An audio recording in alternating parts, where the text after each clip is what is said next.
Como fue anunciado, recibimos a Cristian Di Candia, el prosecretario de la Intendencia de Montevideo, a quien le agradecemos su presencia. Gracias por venir, Buen día. No, muchas gracias a ustedes por la invitación. Bueno, yo decía, es un poco el gendarme de la Intendencia, el encargado de las fiscalizaciones. Qué feo eso. ¿Por qué no? Alguien tiene que fiscalizar. Está bien. Es parte de. Sí, es parte de la función. A ver, y es parte también de garantizar la convivencia ciudadana. Sin duda. Sostener el control territorial, el control de la normativa departamental es fundamental a la hora de convivir en una ciudad, de construir ciudad. Quizás lo que intentamos hacer más hincapié es que ese cumplimiento por parte de la ciudadanía no sea tanto por temor a que me multen o por temor a ser sancionado, sino por una convicción de que es necesario cumplir con ciertas reglas, ¿no? Ese es el camino más complejo. Bueno, pero ahí está yendo un tema que a mí me interesa y mucho, y es el asunto cultural. Claramente parece que en algunos aspectos los uruguayos somos hijos del rigor.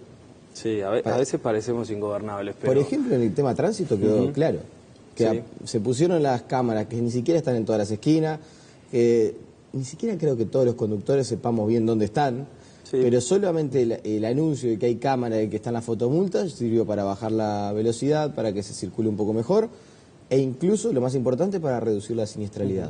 Parece que aprendemos... También hay indicios, si uno ve en las nuevas generaciones y está cerca de los niños y niñas de hoy, que los cambios culturales son posibles. La mayoría de los chiquilines se suben a un auto y se ponen el cinturón enseguida. A mí me pasa, por ejemplo, con mi hijo, que me dice, no arranques, papá, que me pongo el cinturón. Era algo que no pasaba, cuando yo circulaba, ni con suerte ponerse el cinturón adelante, pero atrás ni hablar, directamente no tenían. Entonces el trabajo cultural da ciertos resultados. El problema es que lleva mucho más tiempo. Entonces uno cuando gestiona tiene que ir como por las dos líneas, ¿no? O por el lado de la sanción para trabajar el hoy, pero también encarar proyectos que intenten trabajar en el cambio cultural. Lo que estamos haciendo con los contenedores, por ejemplo. A eso iba. Tema basura. La Intendencia está insistiendo en que hay más camiones, que la recolección está mejorando. Seguramente habrá más cambios por procesar, hay autoridades recientemente asumidas, entonces desde ese punto de vista, me imagino que cada maestro con su librito, hay un nuevo encargado del sector de desarrollo ambiental y de limpieza, bueno, habrán cambios a instrumentar en esa materia. Ahora, también es verdad que reiteradamente se anunció la llegada de cámaras para los contenedores, mayor fiscalización, que se está trabajando con el tema de las faltas.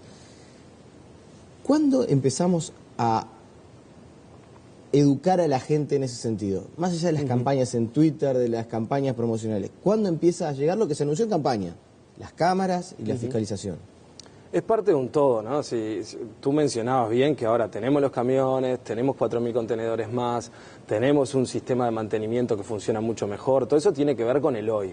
Después, el trabajar para el mañana fue necesario. Por ejemplo, la campaña de medios que estamos haciendo ahora, que es muy dura, estamos trabajando con las escuelas a través de la ETEA, el equipo técnico de educación ambiental, estamos trabajando con la intervención de contenedores en todos los barrios, y esto no es solamente por ir a pintar y que queden lindos, sino que cuando intervenimos ese contenedor, durante ese mes, los equipos técnicos de la Intendencia trabajan con las escuelas del barrio en la apropiación del espacio público, en entender que ese contenedor no es solamente un recipiente de residuos, sino que además es parte del mobiliario urbano, que es parte del equipamiento que todos tenemos que cuidar.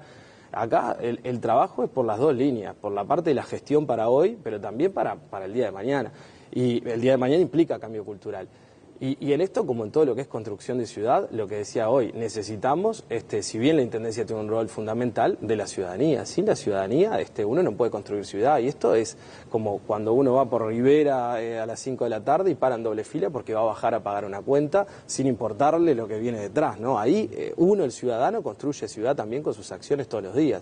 Cuando una empresa decide tirar sus residuos de madrugada fuera de hora al lado del contenedor y no tener un sistema de gestión de residuos hasta que no pase la Intendencia a reclamarle la declaración jurada de residuos. O cuando un vecino hace una pequeña obra en su casa y tira una bolsa de escombros en un contenedor. Claro, pero pasó, por ejemplo, con el tema del tabaco, que todos pensábamos que era imposible sacar el cigarro de adentro de los espacios públicos.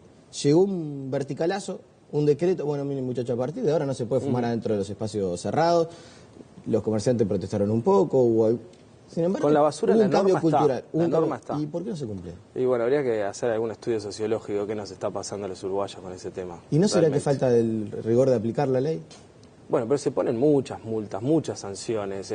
Quizás tengamos que avanzar a una cámara por contenedor. A mí me asusta un poco esa perspectiva de sociedad, pero bueno, ahora... Pero se había anunciado instalar sensores en los contenedores, cámaras... Sí, pero cámaras en todos los contenedores no. Viviríamos pero tampoco es que todos están desbordados.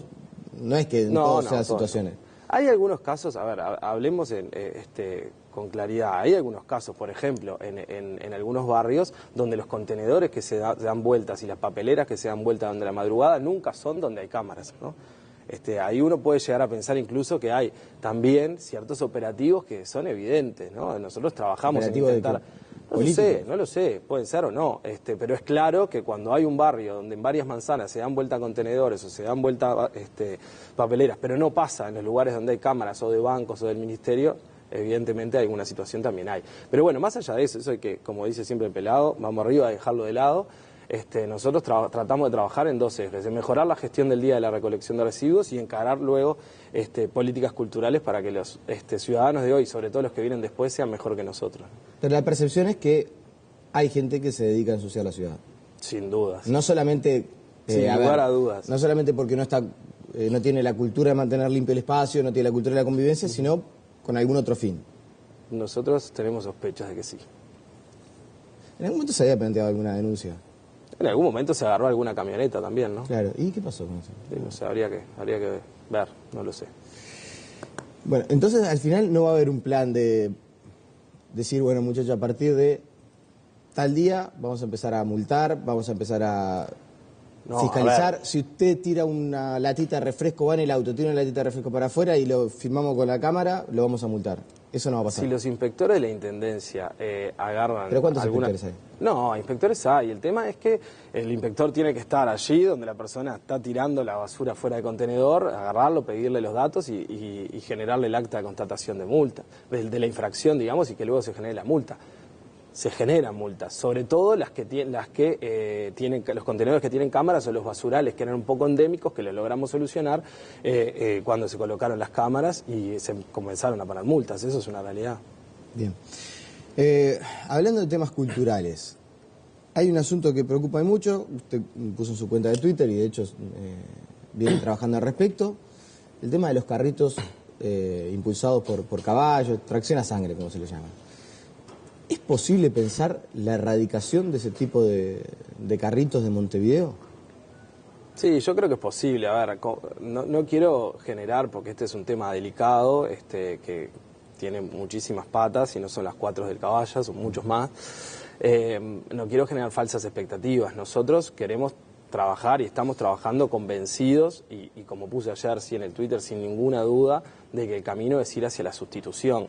Venimos trabajando ya hace un buen tiempo. ¿Cuál es lo que impide? ¿Qué es lo que impide pensar en decir, tenemos un plan de 1, 2, 3 años para terminar de erradicar a los carritos tirados por caballo de la ciudad? Hay varias cuestiones. En primer lugar, que esto no es solamente una simple sustitución. Uno tiene que lograr que el clasificador, que el reciclador, pase a ocupar un rol en la sociedad de agente urbano de clasificación o de reciclaje o de recolección de residuos. Nosotros pensamos en este plan de recolección de residuos de comercios y empresas que tienen que tener un plan digamos, para tirar sus residuos diferente, un plan de gestión de residuos diferente al de los residuos urbanos, que esa puede ser la salida, pero bueno, hay que trabajar con ellos, con UCRUS, tenemos una reunión en el correr de esta semana, hoy mismo se van a estar reuniendo con políticas sociales también por otros temas, porque trabajamos mancomunadamente en muchas cuestiones relativas a la Intendencia, tenemos que ver cuál es el prototipo que se va a utilizar de moto. Daniel, un poco en la línea de todo este trabajo que venimos llevando adelante de modificación de matriz energética, estaba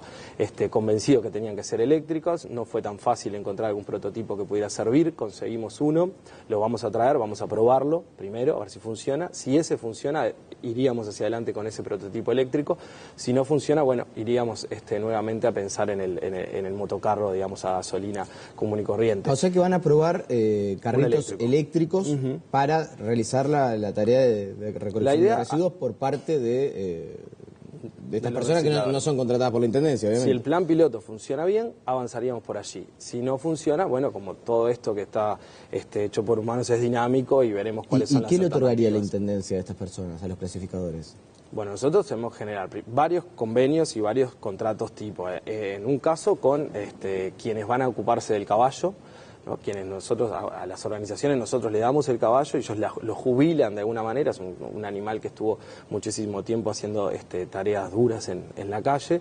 Después está el carro, que lo recibe la Intendencia, que nuestra idea es reciclarlo, poder utilizarlo para que la madera se pueda utilizar para hacer de repente juegos para niños en la ciudad, digo, que queden en la ciudad, pero de otra manera. Y luego nosotros le entregaríamos a esta persona la motocarro, obviamente con un contrato donde no se puede vender ni alquilar durante X cantidad de tiempo, a negociar, serán 5 años, 10, 8, eso habrá que verlo.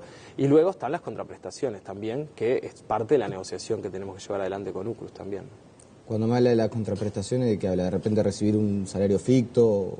No. A ver, de cuál es el valor del motocarro que van a abonar, y en qué medida, en qué cuota, si no lo van a abonar, todo eso está dentro de la negociación, ¿no? Muchas veces hay gente que realmente vive de la clasificación de residuos y más allá de su origen humilde, de su realidad y su pasar económico, que obviamente no es el más venturoso, pero encuentra en eso una manera de un sustento familiar. Entonces, desde ese punto de vista uno piensa, bueno, hay que cuidar muy bien el tema de los costos para que le termine siendo atractivo y no vuelva al carro. Sin duda. La idea debería ser que no vuelva, que no haga un convenio con la Intendencia y a los 2 días esté el hermano, el sobrino, el hijo manejando un carro de caballo. Entonces, en ese sentido, ¿cómo se hace para cuidar esa ecuación? Hay que cuidarlas. A ver, acá lo que nosotros tenemos que lograr en la ecuación es que de las calles desaparezcan los carros con caballo, que los clasificadores tengan un empleo mucho más digno, con otro tipo de salario, con otro tipo de condiciones laborales, que el caballo pueda irse a pastar tranquilamente luego de tantos años de trabajo en calle, y toda esa ecuación tiene que cerrar socialmente y económicamente, lógicamente. Eso es parte, digamos, de la discusión y de las negociaciones que tenemos que llevar adelante, sobre todo con UCRUZ. ¿Y ya está definido el plan piloto de cuántos motocarros eléctricos se podría llegar a utilizar? En principio vamos a probar 1. Nuestra idea es llegar a 100 en el periodo. Vamos a probar con 1 a ver si funciona, porque ya te digo, el hecho de que sea eléctrico tiene otras complejidades, ¿no? Por ejemplo, el tema de la carga. Sí, la carga, no solo la batería, la autonomía, la cantidad de kilómetros, hay que ver. Bueno, igual de todas maneras es un plan ambicioso, 100. Sin duda, pero un par de años, 3 años como les queda. Bueno, a ver, otros temas, claro, ser encargado de la fiscalización, hay tanto por fiscalizar y tantas cuestiones. Hace algunas semanas nos sorprendíamos con la incautación de medicamentos en las ferias. A mí lo conversé con el director de salud, Jorge Kian, que lo recibimos pocos días después de la incautación. Y nos decía, bueno, en realidad se siguen haciendo este tipo de operativos. Yo hablaba de ciertas falencias que hay a nivel de cantidad de inspectores del Ministerio de Salud Pública para detectar este tipo de situaciones. El Ministerio de Salud Pública es de alguna manera alerta a la Intendencia. ¿Cómo ha seguido el trabajo a partir de esa incautación que fue bastante llamativa? Sí, esta incautación fue grande, evidentemente, fueron 2.500 medicamentos de decenas de laboratorios y de todo tipo de medicamentos. En realidad nosotros semana a semana normalmente algo se incauta, pero estamos hablando de 10, 15 cajitas, 5, 20. El fin de semana pasado en el barrio de La Teja tuvimos otra nueva incautación de unos 350 medicamentos. Pero lo general es que sean de pocas, no tan grande como las de estas últimas 2 semanas. Nosotros actuamos o por iniciativa propia, si los inspectores detectan realmente venta de medicamentos, o por denuncia ciudadana, o normalmente, la mayoría de las veces, por denuncia proveniente del Ministerio de Salud Pública.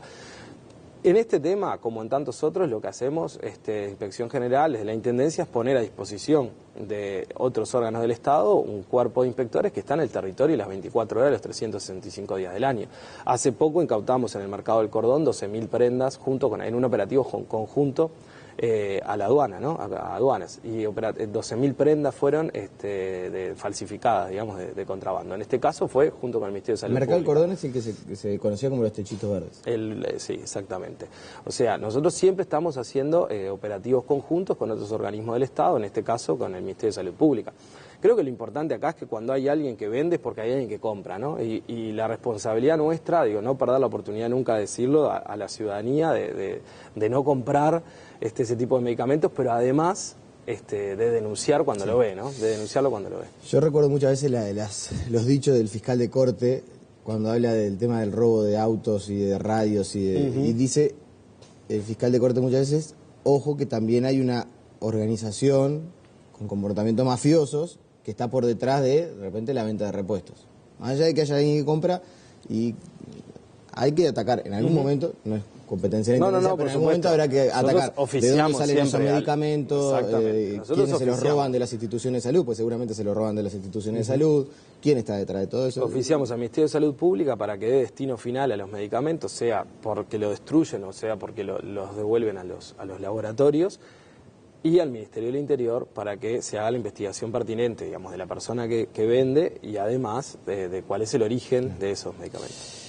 Cuando tanto se habla de la importancia de los siniestros de tránsito y de que los vehículos estén en condiciones, ¿no se está fallando en el tema de las inspecciones técnicas vehiculares? La oposición está insistiendo con eso. A ver, en realidad es obligatorio para circular que el vehículo tenga la inspección vehicular correspondiente.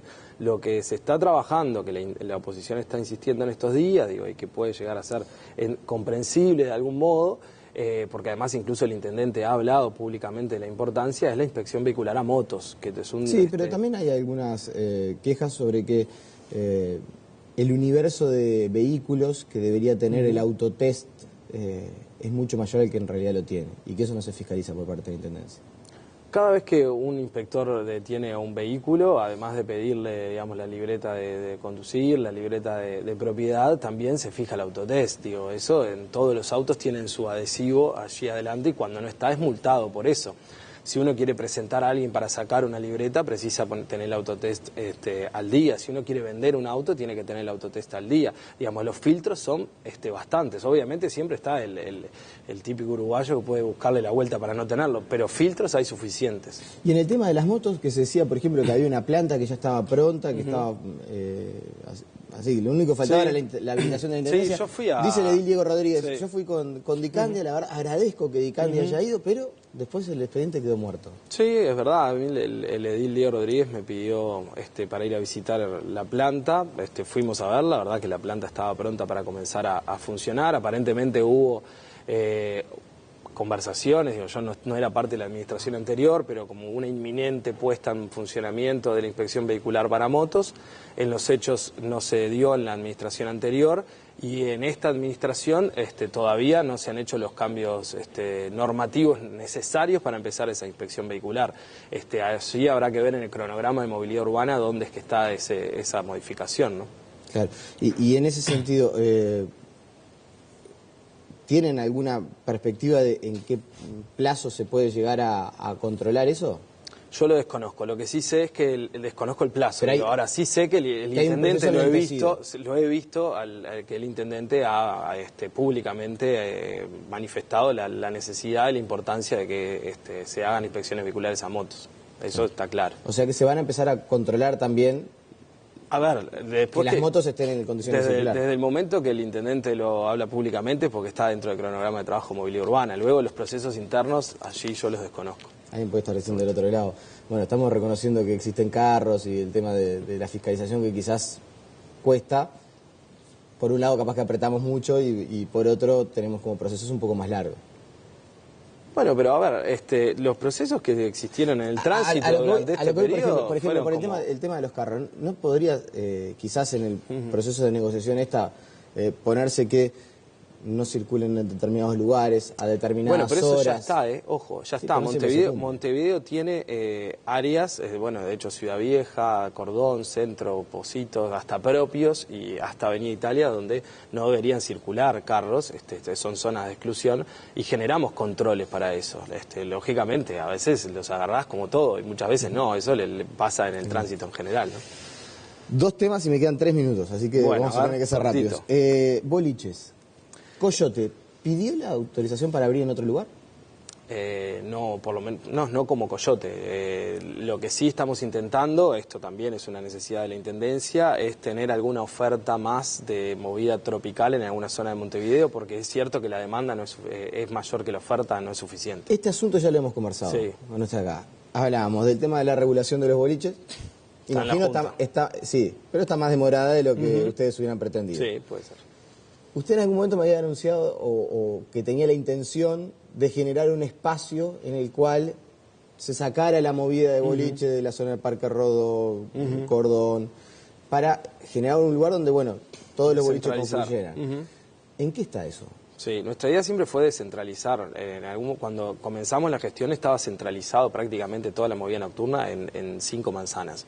Nuestra idea es descentralizarlo, estamos trabajando en 3 ejes, en el eje Parque Rodó, pero hacia la Rambla, Ciudad Vieja y digamos con los proyectos que vienen a futuro con el eje Capurro, ¿no? Pensando sobre todo en lo que es la franja costera Bellavista Capurro allí, donde bueno, dentro de lo que son la planificación del plan director de planificación de la Intendencia hay una especie de Puerto Madero previsto, Puerto Madero para ponerlo en términos conocidos, ¿no?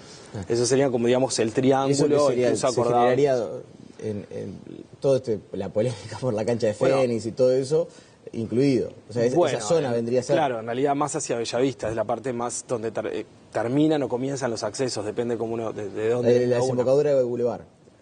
Ahí va, de la desembocadura de Boulevard hacia el oeste, digamos. Hacia el oeste. Bueno, esa zona que se estuvo limpiándose relativamente poco, que tiene una vía de tren. Exactamente. Y ahí la idea es instalar una especie de Puerto Madero para...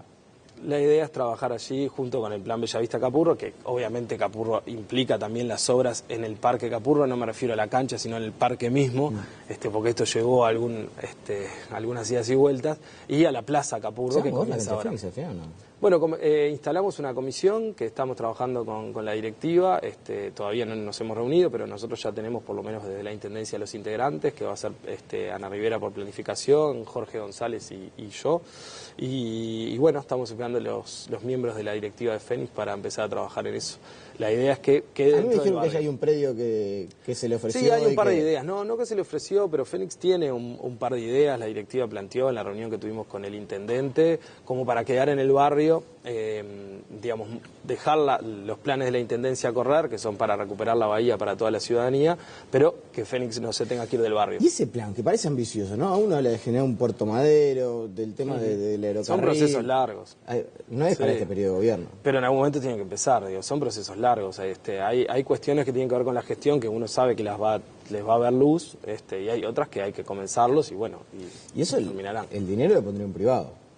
Sí, la mayoría de los proyectos son público-privados. El Puerto Madero ese. No, por supuesto. Esos son ¿Y ya tienen algún interesado? ¿Lo han conversado? Hay interesados, sí, igual todo esto es por parte vía de licitación casi siempre, ¿no? O privado-privado. Uno generalmente hace, de repente hay un privado que plantea una iniciativa y por eso a uno se le prende la lamparita y dice... Sí. La última, porque también lo estuve repasando y sé que están hablando al respecto. El tema de food trucks, los camiones de comida.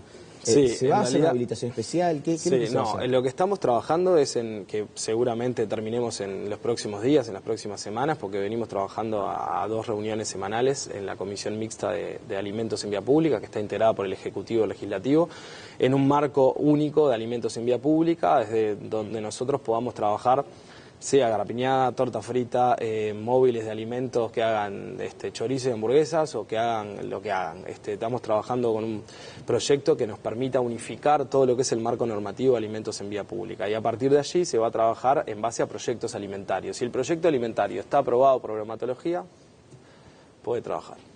Donde quiera. No, bueno, también. Eso estamos hablando de la habilitación. Porque esto es un tema. Hay quienes dicen, no se van a dar tantas licencias más porque ya creemos que estaba saturado el mercado y por un lado son otra cosa. Por un lado está las habilitaciones para que funcionen en la órbita privada. Casamientos, fiestas, eventos. Ahí nosotros simplemente lo que pedimos es que esté habilitado. Claro. Que bromatología diga, sí, este móvil puede elaborar o vender comida. Otra cosa es el espacio público. En el espacio público vamos a trabajar en base a permisos puntuales por una feria o por un evento o, si se dispone, fijos en algún lugar, ¿no? Cristian Di Candia, le agradecemos su presencia esta mañana aquí. Muchas gracias a ustedes. La pausa y seguimos con muchas más noticias.